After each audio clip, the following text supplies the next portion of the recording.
Hey friends. So I rewatched the Disney Pixar movie Inside Out this evening. I saw it with my parents, who I don't believe had ever seen it. And whenever I watch a movie with people to whom I've recommended it, I only see it through a slightly new lens. It's almost like I'm joining their vision of the piece in some way. So I enjoyed that experience today. I got to see it through their eyes, and it kind of depends on, it depends on that person's or that group's interpretation, how I feel differently about it. But I think, what I enjoyed today was a sense of the youthfulness, the kind of the way in which things are broken down for a young person, specifically for young audiences, which of course is that's the sort of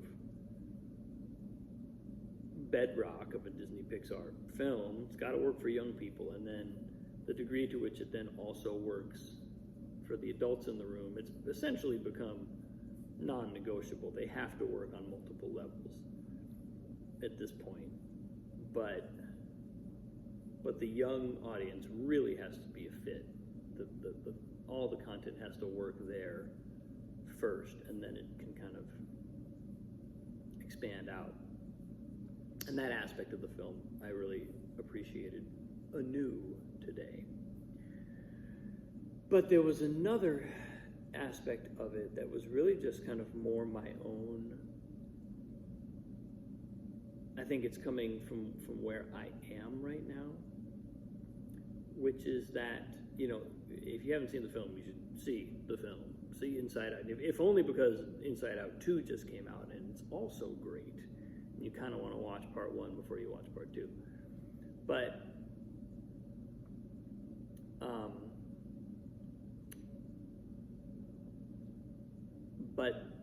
in the first one, the role of sadness and the way in which the emotion of sadness is acknowledged, and in some ways she ends up being the hero of the film. And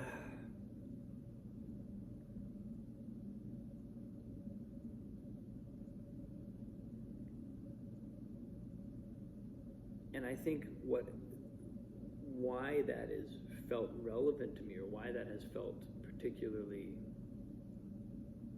resonant for me,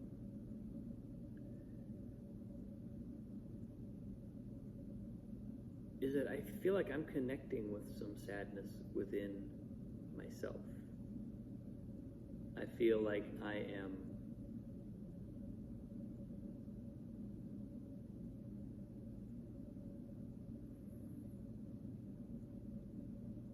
allowing myself, I think, to feel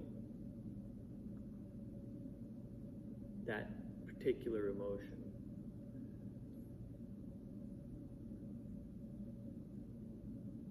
And in some ways, it's really interesting how joy or happiness really does try to crowd out sadness, really does try to sort of run the show and not allow the other emotions to take over. And by and large, I think that's healthy. We don't want anger running the show. We don't want fear running the show.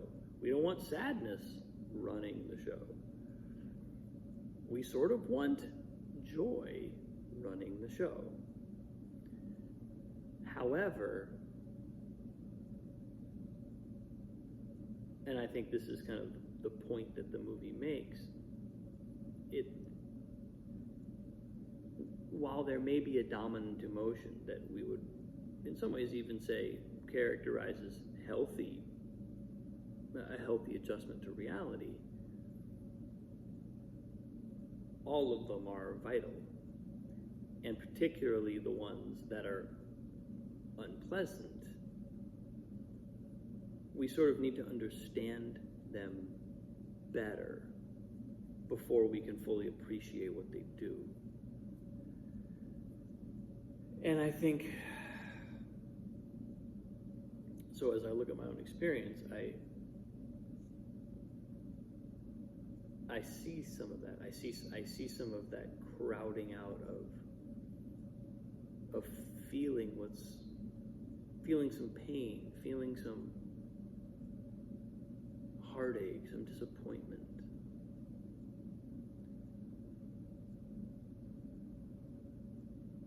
And, I kind of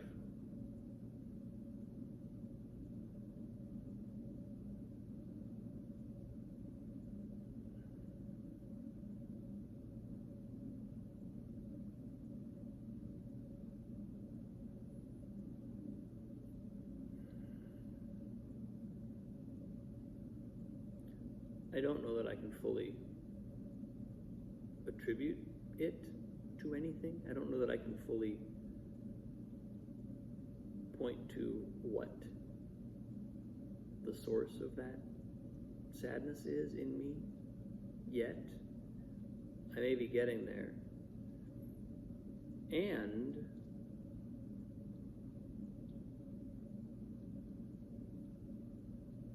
it may not be vital to know that. It may not be vital to get to the bottom of it and figure out what it is, where it's coming from. It may simply be enough to feel it, to allow it to grieve in me in the way that it needs to.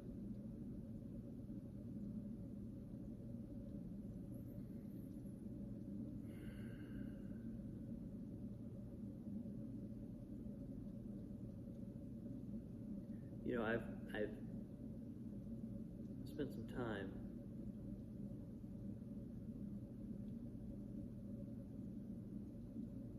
reflecting on it. And I'm reminded of a period where I did some work with several students / coaching clients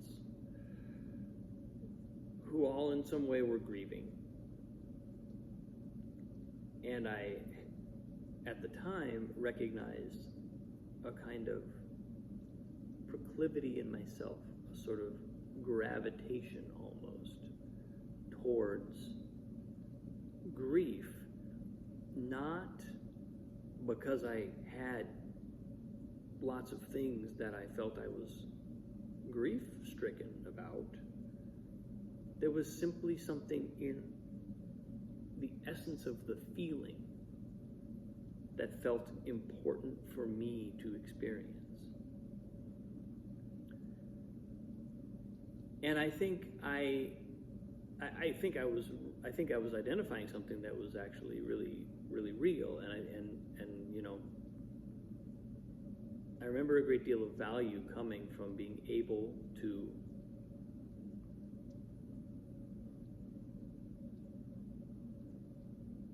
connect to that and being able to embrace that.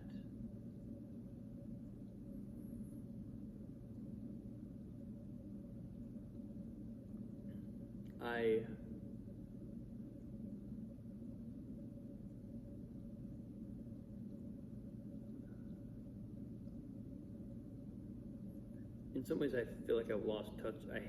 I've lost touch with that, or I had lost touch with that until recently. And so what's coming up for me now is a kind of revisiting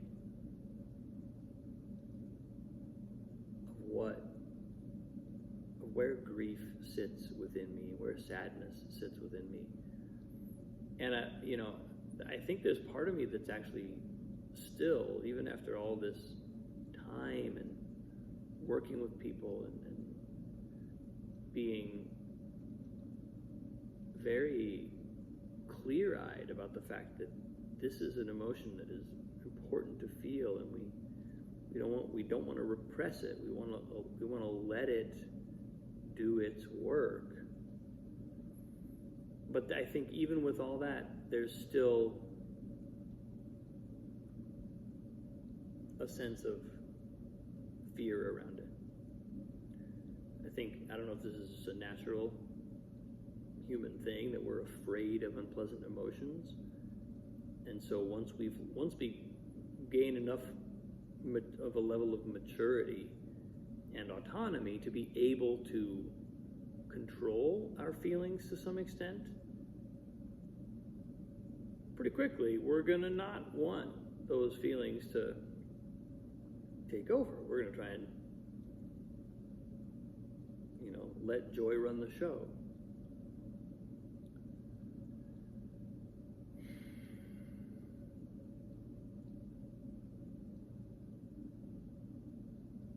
But I think what I'm hitting up against, or what I'm encountering,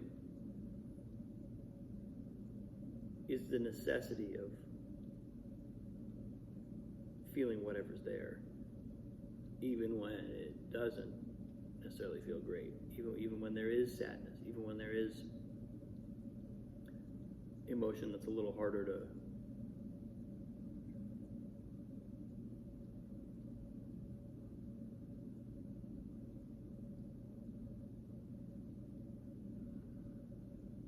digest.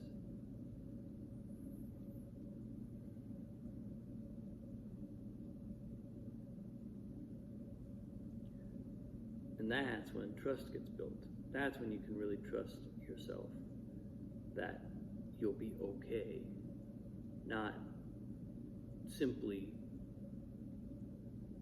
explain away or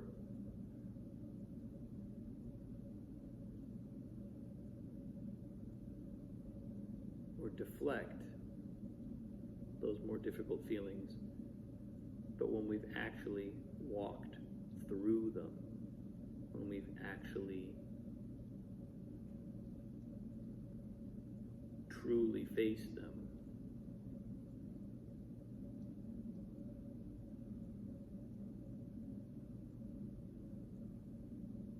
we get a different level of conviction and a different level of self-stability. So I'm going for that. I'm going for that openness. I'm going for that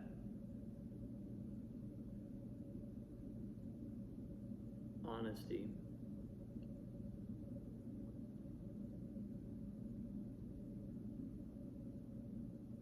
And it, like I said, it's a little scary and it's a little bit uncomfortable, but I think I can tell already